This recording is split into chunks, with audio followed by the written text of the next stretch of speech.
জনাব বঙ্গবন্ধু শেখ মুজিবুর রহমানের দৌহিত্র গণপ্রজাতন্ত্রী বাংলাদেশ সরকারের সাবেক দক্ষতা দিয়ে সেই মার্কিন যুক্তরাষ্ট্রেও বাংলাদেশের আমাদের সেই নূতন প্রজন্মের অহংকার আজকের সেমিনারের প্রবন্ধ উপস্থাপক ইঞ্জিনিয়ার বিজ্ঞান ও প্রযুক্তি বিষয়ক উপকমিটি কর্তৃক আয়োজিত তথ্য প্রযুক্তি বিষয়ক covering a total of 115 economies around the world during the year 2005 to measure the degree of preparation of a nation or country to participate in and benefit from ICT developments. The Network Readiness Index is composed of three components. Number one is the environment for ICT offered by the country or community. Number two is the readiness of the community's key stakeholders, which are the businesses, the industries, and the government itself, which uses the IT facilities and infrastructure. And finally, number three, the actual usage of the infrastructure or ICT by these stakeholders. During 2004, Bangladesh's NRI score was minus 1.30, which was among the bottom 4 of the least developed countries in the world, and its rank was 100th. In 2005, the score improved slightly. It came up to minus 1.11.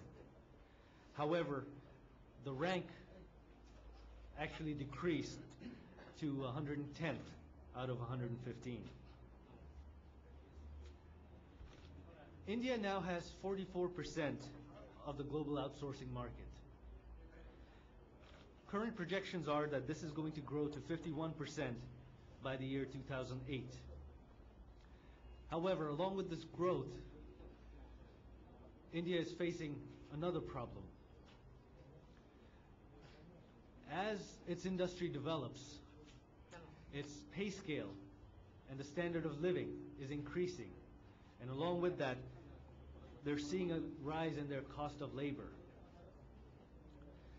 This gives Bangladesh a second chance at the train that we missed the first time.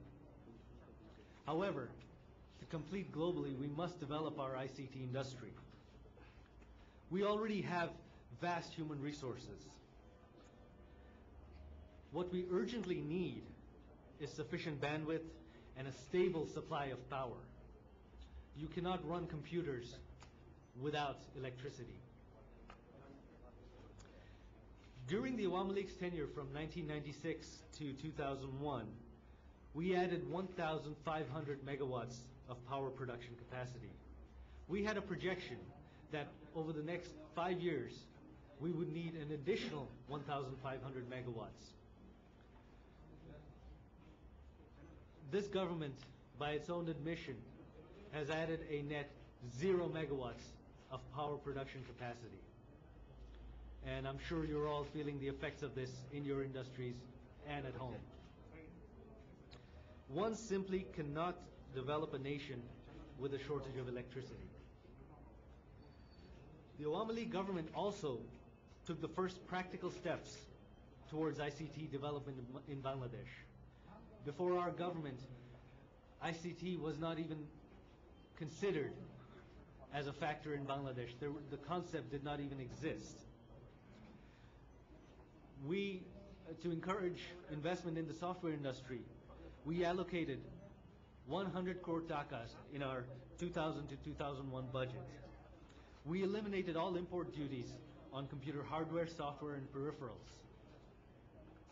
A desktop computer that used to cost almost 3 lakh takas in 1996 is now 40,000 takas. In 1996, there were only 10 to 12,000 computers in use through the entire nation. Today, more than 15,000 are purchased every month. That is more computers than there were in the entire country are purchased every month today because we reduced the duties. Of course, this current government is starting to reinstate some of those taxes, which of course will drive up prices again.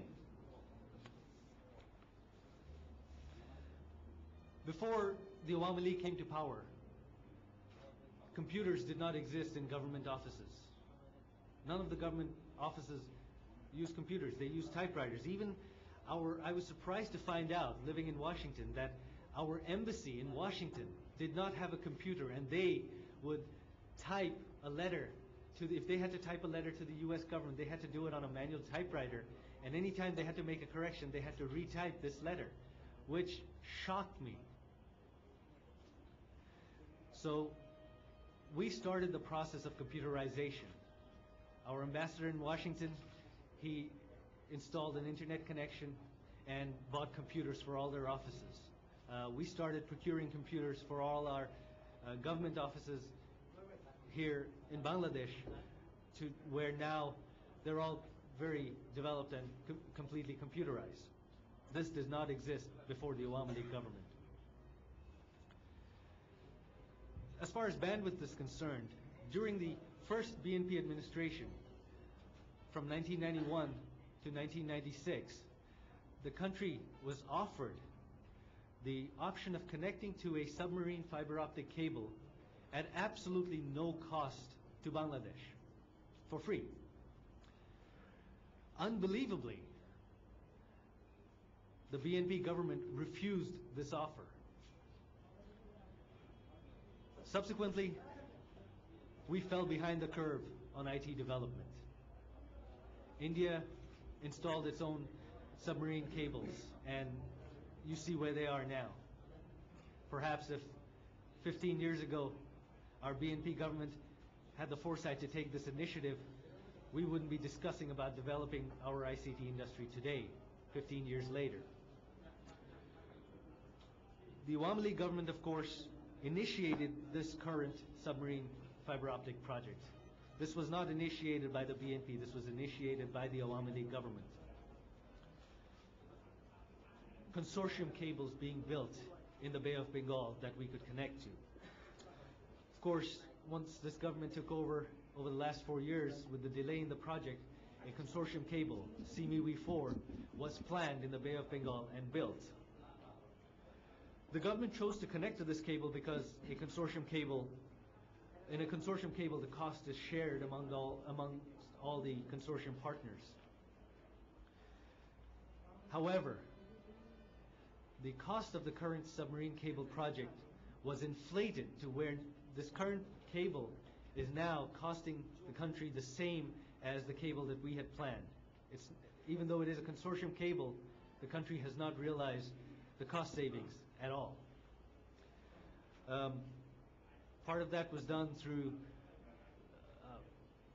simply inflated cost. One of our original plans was to build a landing station in Sitakundo in Chittagong, because from Chittagong there is already a fiber optic network that runs to the rest of the country. We could have connected to that directly. However, this government chose to move that landing station to Cox's Bazar because that gave the government cronies the opportunity to inflate the cost of the project, and subsequently a lot of kickbacks were paid to Hawa Bhavan on that segment. Under this current BNP government, corruption has prevailed in every sector, and ICT has not been spared. 18 crore taka of research and development funds have simply disappeared. No one knows where they went. Another hundreds of crores have been misspent by the ICT ministry with nothing, absolutely no development and nothing to show for it. The question now is, what are we going to do? We have fallen behind the curve, but it's still not too late to catch up.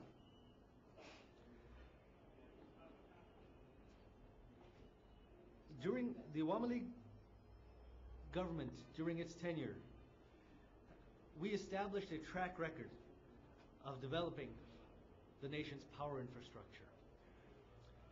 We initiated the privatization of the power sector, which enabled private companies to build power plants rapidly, much faster and more efficiently than the government could have done.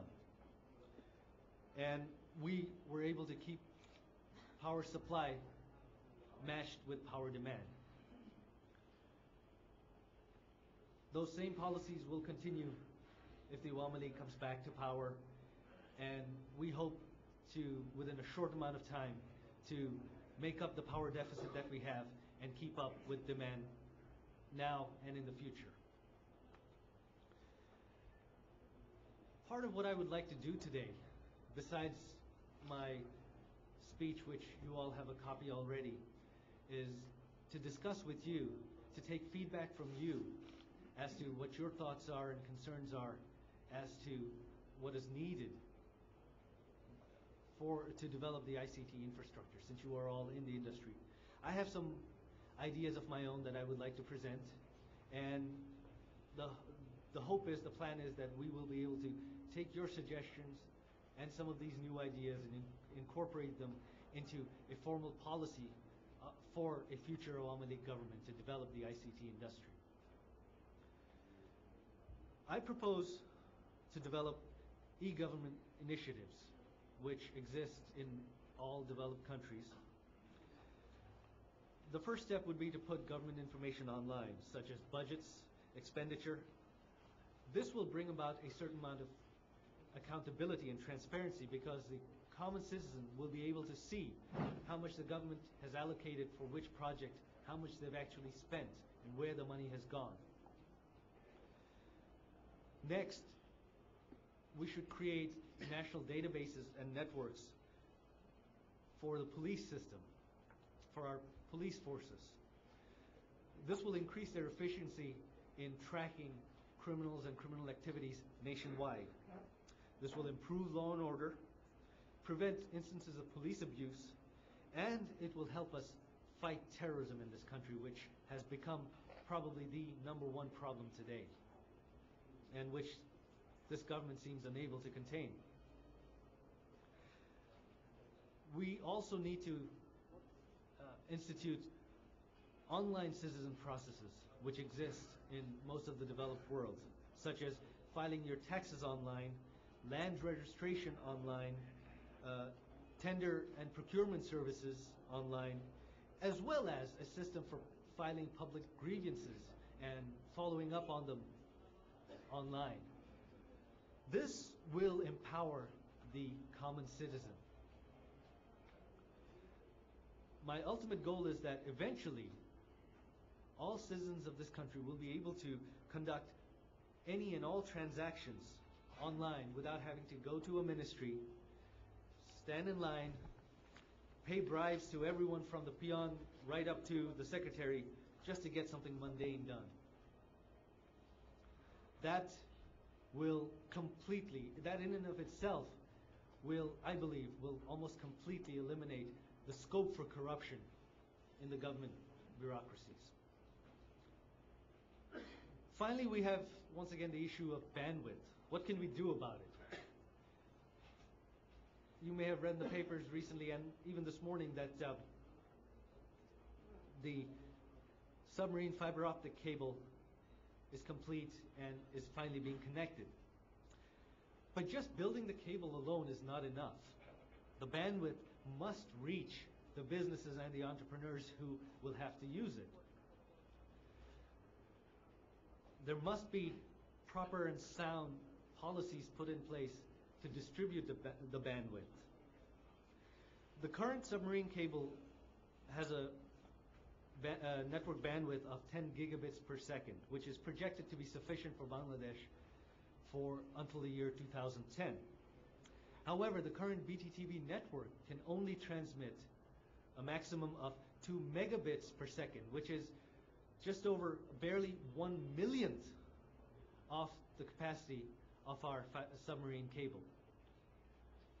That means 90% of the, or actually, I'm sorry, 99% of the capacity of the submarine cable will remain unused. Also, current BTTB plans do not call for full utilization of the full bandwidth of this cable for another 4 years. We are already 15 years behind the curve, and their current plans will put us almost 20 years behind. And lastly, the current regulatory framework provides absolutely no transparency into the process of how this bandwidth is going to be distributed. Let me tell you what that means. That means that bandwidth prices will be fixed so that the largest portion of it will go as kickbacks to Haalabhobon. This will follow the trend that you're seeing in the prices of food grains, essentials, diesel fuel, rice, vegetables, where a farmer sells begun, eggplant, for 6 taka, and it's sold in the market here for 30 taka. You have to wonder where that goes. And that is what's going to happen with the bandwidth as well. And the bandwidth will end up costing twice as much as it should. What we need to do is primarily to build national data backbones throughout the major metropolitan areas and throughout the major hubs within this country. What I would like to propose is that we completely revamp the existing Telecommunications Commission, the BTTRC, and make it independent and accountable. That way, and along with that, I propose that the network backbones, rather than being built by BTTB, be built by private telecommunications companies. Once these backbones are built, local ISPs and telecommunications companies can then provide the local distribution networks in each region of the country.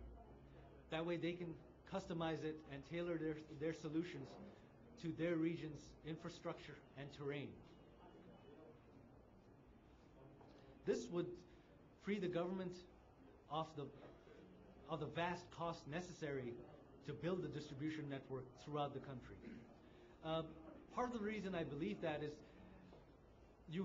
currently you have a very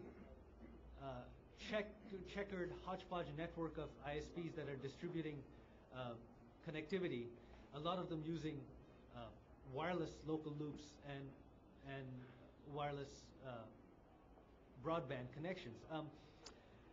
From a technical standpoint, I find that wireless broadband, especially when you're talking of large distances, is nowhere near as efficient as a wired connection. A wireless network inherently has interference issues and high latency, which will affect your speed.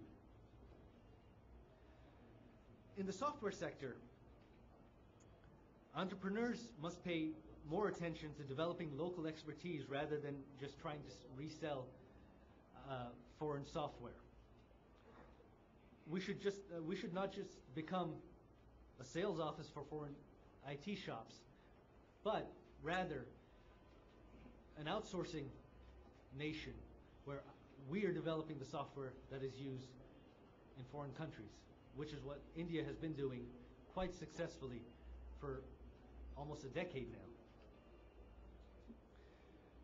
One of the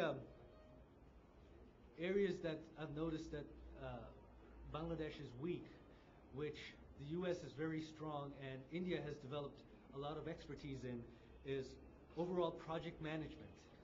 That is a skill that appears to be lacking in Bangladesh. We need to develop these skills, and that needs to be done in our educational institutions through the private and the public universities.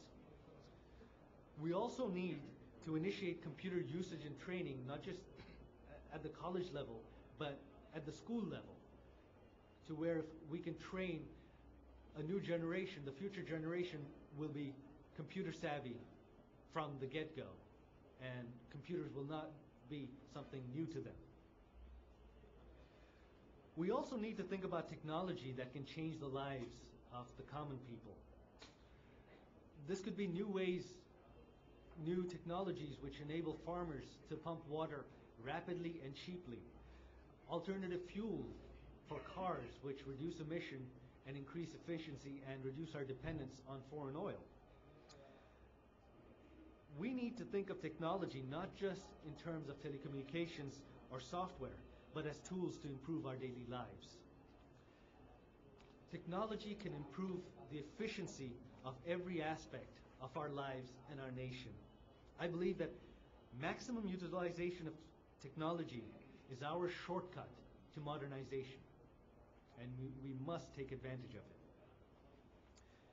The government has spent millions of dollars setting up IT parks and an ICT center in Silicon Valley in the US. I believe that this does not work. It just simply does not work. Our ICT center in Silicon Valley has produced absolutely nothing.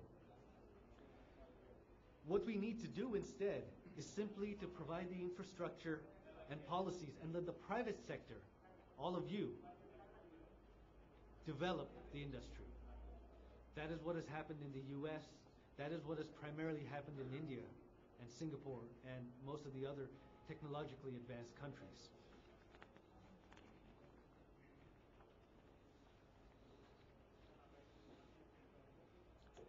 One more thing that I would like to propose is to set up a venture fund from the government. This is something that the government can do to finance promising IT startups, because not a lot of people have very good ideas and capability, but they simply do not have the finances, and the government can provide that. That is something that the government can do. I believe that if we make it, it will be because of our entrepreneurs in the private sector, not the government. Microsoft was built by a college dropout. Yahoo was built by 2 Stanford students in a trailer. Hewlett-Packard was started in a garage.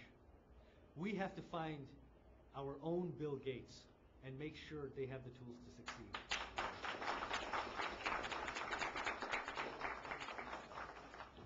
Thank you. আমি আগেই উল্লেখ করেছি যে আপনাদের মতামত, আপনাদের comment, আপনাদের suggestion, আপনাদের প্রশ্ন, সেগুলি আমাদের জন্য খুবই দরকার, এবং অনুগ্রহ করে যারা কোনো প্রশ্ন করতে চান বা কমেন্টস করতে চান, আপনারা হাত তুলবেন। আমাদের এখানে মাইক্রোফোন আপনাদের কাছে যাবে। তো আপনারা, তবে আমি একটু অনুরোধ রাখবো যে সংক্ষেপে যদি আপনারা বলেন, তাহলে আমরা অধিক সংখ্যক, আমরা চাই যে আপনারা যারা আছেন সবাইকে আমরা সুযোগ দেব। ইন্ডাস্ট্রিয়ালাইজেশনে সরকার নেটওয়ার্ক বানায় না, এটা প্রাইভেট সেক্টর বানায়, দ্রুত বানায়, এফিশিয়েন্টলি বানায়। আর ওই সিস্টেম লস, যেহেতু এটা প্রাইভেট কোম্পানির হাতে থাকে, সিস্টেম লসের কথা যেটা আপনি বললেন, সেটার সুযোগ থাকে না, কারণ তাদের কনসার্ন হচ্ছে প্রফিটেবিলিটি। তাদের যদি সিস্টেম লস হয়, তাদের লাভ হবে না। তাই জন্য তারা সিস্টেম লসটা কন্ট্রোল করে রাখতে পারে, যেটা সরকারের হাতে থাকলে হবে না। সরকারের শুধুমাত্র পলিসি থাকতে হবে এটা কন্ট্রোল করার। যেটা দরকার হবে যে প্রাইভেট সেক্টরের নেটওয়ার্ক বানালে তারা ওই একদম রুরাল এরিয়াতে নেটওয়ার্ক বানাতে চাবে না, কারণ তাদের ওখানে কস্ট বেশি। তো যেটা বিদেশে আছে, যে সরকারের আইনে আছে, রেগুলেশনে আছে, যে যারাই এক এরিয়াতে নেটওয়ার্ক বানাবে তাদের সম্পূর্ণ এলাকায়, ইনক্লুডিং দ্য রুরাল এরিয়াস, ঘরে ঘরে এটা পৌঁছায় দিতে হবে। টেলিফোন কেবল তাদের পৌঁছাতে তারা বাধ্য। এর জন্য সরকার তাদেরকে কিছু সাবসিডি দেয়। It is really nothing that compares to Microsoft Windows. তো এটা ডেভেলপ করা যাবে, প্রত্যেক থাকলে এটা 10 বছর হোক 15 বছরের মধ্যে আমরা ডেভেলপ করতে পারবো। Thank you. আমার মনে হয় আমাদের এই open discussion gentleman from Microsoft. আমাদের মেইন চ্যালেঞ্জ, আমরা পাওয়ার সেক্টর নিয়ে বলছি, ফাইবার অপটিক নিয়ে বলছি। ধরে নেই যদি সব ঠিক হয়ে যাচ্ছে, কালকে সকালবেলা যদি ঠিক হয় সেক্টরে না আছে আমাদের প্রাইভেট সেক্টরে। প্রাইভেট সেক্টরে আমাদের খুব বেশি করা নেই, প্ল্যানটা গভর্নমেন্ট সেক্টর থেকে আসতে হবে। তো গভর্নমেন্ট সেক্টরে যেটা দরকার, সেক্ষেত্রে প্রসঙ্গ এসে যায় ই গভর্নেন্স বা ই গভর্নমেন্ট প্রজেক্টে। আমার ফিল্ড, আমার এক্সপার্টিজ আছে। আওয়ামী লীগ যদি যখন ইভেন্চুয়ালি যখন ফেরত পাওয়ারে আসে, I promise you যে আপনার যে পাওয়ারের অভাব, ব্যান্ডউইথ, ডিস্ট্রিবিউশন, তারপর ই-গভর্নেন্স, আর তারপরে যে এডুকেশনের উপর এমফেসিস, এটা আমরা ইমিডিয়েটলি যত তাড়াতাড়ি সম্ভব ইমপ্লিমেন্ট করবো। এটা আমার নিজস্ব ইচ্ছা আছে।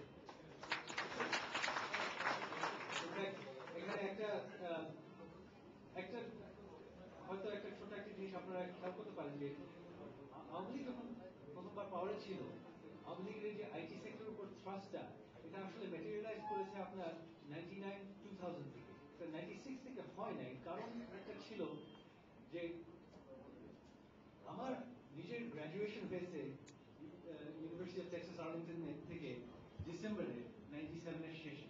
তারপরে আমি এখানে এই বিষয়গুলি তুলে ধরেছিলাম, তারপর এটা কিছুটা আরম্ভ হয়েছে। তার আগে কিন্তু আমাদের সরকারি যারা আছে তাদের এখানে কোনো জ্ঞানই ছিল না। তো ইউ ক্যান রেস্ট অ্যাশিওরড যে এই একটা সেক্টর আমি নিজে I intend to look at it myself. Provision, এটা that is a very good suggestion and I appreciate it. এটা I believe এটা আমাদের ইমপ্লিমেন্ট করা দরকার। এটা অবশ্য এখানে একটা আমাদের বেশি ক্রিটিসিজম করতে পারি না, কারণ এটা পৃথিবীতে অনেক জায়গায় এখনো ইন্ডাস্ট্রিয়ালাইজ নেশনেও সেই যে ইলেকট্রনিক সিগনেচার কোডগুলো অ্যাকসেপ্ট করে না এখন পর্যন্ত। তো এটা হোপফুলি বাংলাদেশে আমরা এক পর্যায়ে ইমপ্লিমেন্ট করতে পারবো। এটা করতে পারলে তো ভালোই হবে। আর আপনি যে কথা বলেন অ্যাক্সেস টু ফাইন্যান্স, এটাও আমার যে ইচ্ছা যে সরকারি একটা ভেঞ্চার ফান্ড থাকবে to finance some IT startup. সরকার তো সবকিছু করতে পারবে না, বাট অ্যাটলিস্ট সাম যদি সরকার করতে পারে এটা। আর আমার বিশ্বাস যে আমরা যদি ওই ইনফ্রাস্ট্রাকচার ডেভেলপ করি, ব্যান্ডউইথ, পাওয়ার, আর পটেনশিয়ালটা যদি গ্রো করে, তো যেটা মার্কেটে সিলিকন ভ্যালিতে আর তারপর ইন্ডিয়া ব্যাঙ্গালোরে যেটা হয়েছে যে প্রাইভেট অনেক ভেঞ্চার ক্যাপিটালিস্ট চলে আসে, তারা কিন্তু তখন ইনভেস্ট করতে চাবে। আপাতত কেউ বাংলাদেশের আইটি সেক্টরে ইনভেস্ট করতে চাচ্ছে না, কারণ এখানে ফ্যাসিলিটিস নাই, ইনফ্রাস্ট্রাকচার নাই। তো এগুলো অটোমেটিকলি সেই ইনভেস্টমেন্টটা কিছুটা চলে আসবে।